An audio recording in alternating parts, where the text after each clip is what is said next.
When I was a kid, I used to love watching Saturday morning cartoons. I lived for them. When the original few Nicktoons started appearing, I fell more quickly in love with them. I decided that someday I would work for Nickelodeon. In early 2002, I got my wish. I applied for and got the job there at the studio as a janitor. Okay, so no, it's not quite what I wanted, but I plan to get involved in the job much later. And in the meantime, I consider it to be quite a treat just to be there. One day, I was told to replace a dying light in the vault. When this extremely got fired up, I would actually finally get to sneak peek at all the unaired shows. As it turns out, the vault was a little more than a room with some shelves. It was more like a walk-in closet.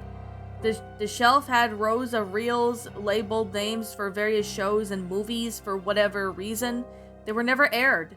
Most were unfinished, and some weren't considered funny or entertaining enough to be shown. At the end of the room, there was a small cardboard box sitting on the floor containing about 50 flash drives. When I had finished changing the light, I decided to take a look at them. They were all white and labeled with black Sharpie and flipped through for about 10 of those. I had found two that interest me. The first subject was called Crybaby Lane, and the other was titled Rugrats Dill. I had never heard of that at first, but I loved Rugrats, so I slipped it in my pocket and decided to take it home with me that night. I'd return it in the morning and no one would know. As soon as I got home, I plugged in the drive into with the USB port and opened it. As I expected, it contained a .avi file. I double-clicked it and the show begins. Unlike the other episodes, it was a cold opening. Surprisingly, it was animated in the same style as the movie, very high quality of the show. Oddly, the house seemed to be darker than it should have been. The windows were boarded up and it seemed to be like a layer of dust over everything. Tommy was sitting on his high chair and his head was resting on the tray. He looked up slightly and his eyes were horribly shrunken. His stomach was swollen and he had dangerously emaciated. Poor Tommy hadn't eaten in days. Just when I thought this couldn't get any worse, the scene switched to the living room when there was a weird looking image displayed before the switch, which I printed the screen. It attached on the top was Dee Dee, sitting in a rocking chair, cradling a bundle. She seemed to be singing a soft lullaby between sobs.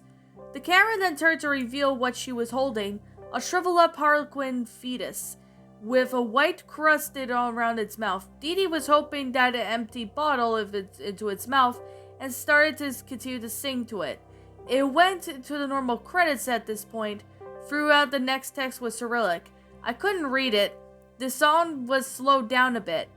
The next day I took the thing back and never brought it up to any of the staff. However, after work, one of them approached me. He never explained how I knew I took in the drive, but it was obvious that he did. He told me that in the mid-90s they did have a female writer who is also known as the name Susan. She'd written a few decent scripts, although most were put away for further favor of the other scripts. She had a very young son who she'd taken leave for a second pregnancy. However, it was a stillborn, resulting in trauma destroying the relationship with her husband who left her. Weeks later, people had gotten worried and called the police to go check on her. An officer who arrived there found her at the home that she hung towels over the windows. Investigating the house with a flashlight, found that Susan was dead in her chair, cradling what remained of the fetus. In the kitchen, on the high chair covered in mass flies, didn't take an expert to know what was under them. According to my friend, the episode I saw was the last one she had written before her leave. Apparently she stayed up all night doing the animation herself. I continued to work there for several years until some new opportunities came along, but until my last day on the job, I never went in that vault again. And that, my little pretties, was Dill's Origin, a Rugrats creepypasta. Lost episode wise. My final thoughts in the story? Pretty good pasta, actually. I mean, it's a really well made creepypasta for what this one is. Like, it does have like a great concept of what happened to Dill. So basically, Dill was a stillborn, but apparently the creators, Nickelodeon, decided to change that. I mean, I mean, this is actually one of the fewer Rugrats creepypastas that were not cliched or anything like that. This is actually one of the fewer Rugrats stories that were actually good in a sense. I mean, it's really messed up for the whole concept of what is actually happened to poor Dill.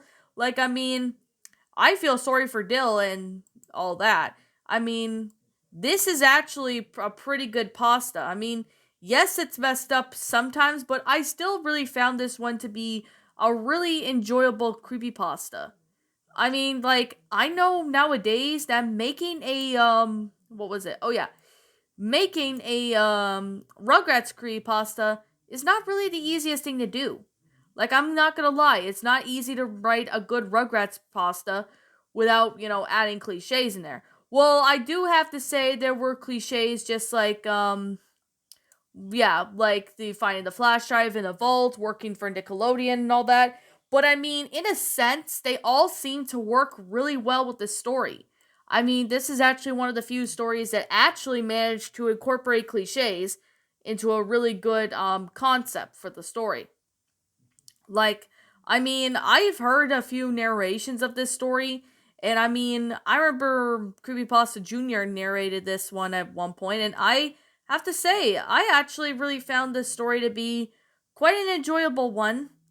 I'm not gonna lie, it actually had a pretty good concept for how this story really is. It was really well made in detail. Like, I mean, I've seen some other creepypastas that did, something similar to this, but for some reason, this alone managed to do a really good concept for this story. This one managed to incorporate a bunch of good, you know, the subject matters into this. Like, I mean, the grammar was good, but I mean, there were parts of the story that was a bit hard to read. Like, there were a couple run-on sentences, just a few run-on sentences, and I mean, the grammar was really good. I'm not gonna lie, it actually had a pretty good concept for the story. Like, I mean, I've seen other creepypastas that did this, but this one actually did pretty good. Like, I'm not gonna lie, this one managed to incorporate the cliches and made them in a sense that they would work. Not just sitting there and slapping them on thinking, oh, well, I'm just gonna slap this on just for the sake of it. No. I'm really glad that it did not go that route because a lot of creepypastas really do seem to think, oh, just because it's cliche, they could sit there and do that, but thankfully, it's not that the case. I mean, it's a really good story. I'm not gonna lie. It's a great creepypasta. It's definitely well made in detail. It actually had a really good, you know, it really managed to grasp the idea of what this story is about in a very good way. I mean, making a Rugrats creepypasta, I'm gonna say, is not the easiest thing to do. Like, I mean, it's not the easiest thing to do is to make like a good creepypasta out of Rugrats. Now, I know the Rugrats Fury was a good one. That one was interesting. I mean, Chucky's mom, was alright. Maybe not the best, but, and I definitely have to say that I really found this story to be, a quite an amazing story. I still find this one to be, rather good in a sense. It actually worked out well.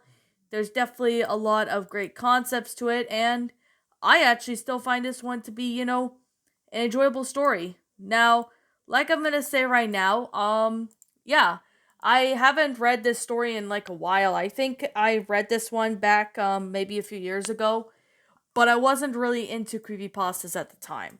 But anyways, I still find this one to be quite an amazing story. I still can't really seem to find out who the original author of this story is, so I did try to sit there and, see if I could find well, any creepypastas, writers on this, but I can't seem to find it, so I'm gonna leave it as, anonymous for now. To the author of the story, if you seem to find this story, like if you come across this story and you happen to be, the oh yeah, the writer of this story, please let me know in the comments below so then that way I can be sure to give you proper credit. So Anyways, with that being the case and with that being said, with the story being said, it's a pretty good one. Not a bad good creepypasta. It's pretty good. I really have to say it's messed up in a sense, but it's still pretty good. So, I guess with that being the case and with that being said, I'm going to basically wrap up this review. Like I'm going to say right now, this is just simply my own personal opinion, and if you happen to disagree with me, that's fine too. We're all entitled to our own opinions regarding these creepypastas, and this is simply my own personal thoughts. My final rating of this story would have to be a 10 out of 10. It's a good, enjoyable creepypasta. It was definitely well made. I really do find this one to be pretty enjoyable creepypasta. There's definitely a lot of time and effort into this one. I really do find this one to be, a pretty good one, especially on Rugrats because I couldn't really seem to find any good Rugrats curry pastas, but I found this one to be an enjoyable one. And yes, I recommend you guys go check this one out if you haven't. It's a pretty good story. You will not be disappointed. So I guess with that being the case, that being said, what did you guys think about this creepypasta? Did you all enjoy it? Did you all not? Also, what we have done personally to help make this story a lot better. Feel free to leave me now what your thoughts are down in the comments below. I am the Queen of Lions. Thank you so much for watching today's episode. And if you're new to my channel, be sure to like, comment, and subscribe because I make brand new videos every single day. Don't forget to ring the notification bell to when I upload so that way you guys will not miss an upload. And as always, please roll the outro because I'm out.